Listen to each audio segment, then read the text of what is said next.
This package has been sealed for 56 years. The year is 1970. We just had our first Earth Day. It's also the year of the first New York City Pride March. And one of my favorite musicians ever, Iggy Pop, came out with his first album with the Stooges, Funhouse. And someone bought this house coat and apparently left it in a closet for 56 years. Do you remember department store catalogs? They'd come to the house, you'd flip through them, find all that cool stuff you wanted. Well, this right here is from the Montgomery Ward catalog in 1970. They called it a snap coat because it was easy to get in and out of because it has snaps up and down the front. You might also know this as a house coat. And I'm really curious about the stitching on this garment and how it was made. So after we open it, we are going to turn it inside out and check out how they made it. And we'll see how different it is from the clothes we wear today. Or is it? Before I open it, let's take a closer look. Check out this old school graphic design with the Montgomery Ward logo. Something special from Montgomery Ward.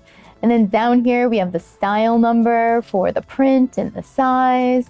Then over here there's this little square, and I believe that's where the price would go. And I found the catalog online and it went for $4.99 or 2 for $8.98. And this here's the original sticker, still intact.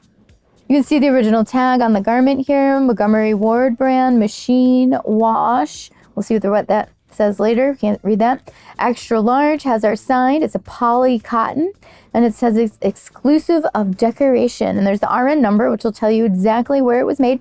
And it was made in the USA. And you know what's really interesting about this? It's in a bag. How often do you buy clothing that is in a bag, a plastic bag? And I'm amazed there's no holes in it. It has made it through 56 years. If you're watching right now and you've been in a department store in the 1970s, let us know. Did they have bags and packages of clothing stacked up on shelves? That's kind of what I'm imagining, but I really don't know. So leave it down below in the comments. Fill us in. What was it like shopping at Montgomery Ward's in the 1970s? Another interesting thing about the packaging is that it has these metal clamps holding the garment together in the package, and they say Tex Pack on them. Now it's time to open it, and I'm going to be really careful so that way we don't destroy the packaging. Just real quick before we move on, if you're enjoying Sewing Anastasia, make sure you like and subscribe. It really helps out the channel a lot. And if you want to learn more about sewing, make sure you check out our online and in-person courses. There's links down below for everything. So let's look for a place to open it. And it looks like there's a little opening up here. So we're going to very carefully not rip the packaging and start to reveal. Look at how vibrant the fabric still is. And there's those snaps, the whole reason they called it the snap coat. Now I'm going to remove the metal claws here holding this together so we don't damage the fabric. And that is the only one that I am seeing. And there's a piece of cardboard in here to keep it stiff for packaging. So I'm going to start unfolding it. Oh wow, it's really long. I was not expecting it to be this long. And look, we discovered a pocket. Pockets are a must, always. There's that piece of cardboard in there. Look at how fun this is. We have a cuff on the sleeve. We have our collar, and we have our snap placket with a couple pockets. And this looks like it's floor length. As you can see, this house coat is very vibrant with this really fun hippie psychedelic print from 1970s. I'm in love. And it really is very long. Let's turn it inside out and check out some of the construction. So you can see we've got metal snaps on it, and they have the edges serged. It looks like a 3-thread serge, and they've got a woolly nylon in a looper, and then they've got regular thread in the rest of the needles and the other looper. If you're wondering what woolly nylon is, it's a special type of thread they generally use in serging. It's much softer than regular thread, serging or sewing thread, so you'll find it a lot in swimwear and lingerie and sleepwear. If we take a look at this placket, look at how funky and uneven it is as it goes down. I mean, it's in the inside, it works. You're not going to see it from the outside, but you can really see how inconsistent that is there.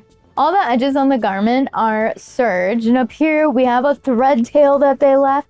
Vintage thread tail, 56 years old. How about that? There's even a loose thread on the back where the pocket's sewn down. How funny, right? I know when I'm out shopping and I see loose threads, it drives me crazy. And there's apparently still here in manufactured garments from the 70s. For the hem, we have a nice rolled hem down here. And then if we look at where they sewed half of the front placket on, we got a chain stitch here. So they use a chain stitch machine to sew down that placket.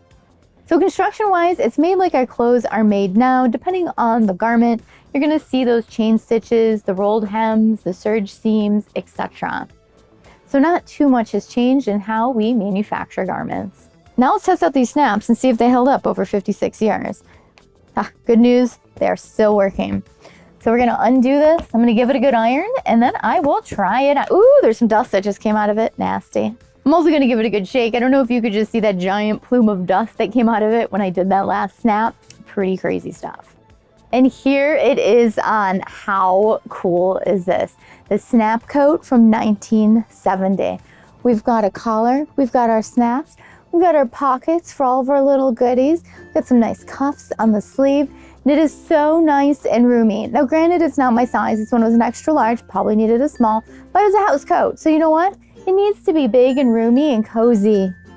And just how fantastic is the print on this? I am just obsessed with the print. That's what drew me to it initially.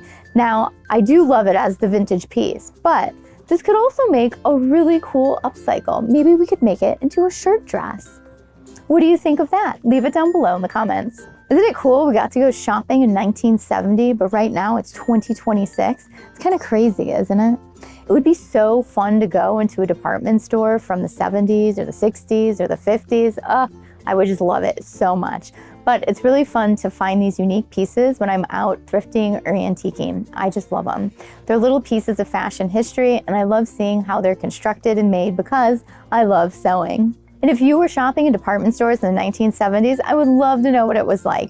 Leave your experiences down below. What did the clothes look like? What were the shops like, etc. Thank you so much for watching today. If you enjoyed this video, make sure you like, subscribe, and hit the notification bell so you know when the new tutorials and videos come out. And if you're already a subscriber, thank you so much for watching today. These videos are for you guys, so let me know what else you would like to see. And if you want to learn more about sewing, make sure you check out the online and in-person classes here in Chicago.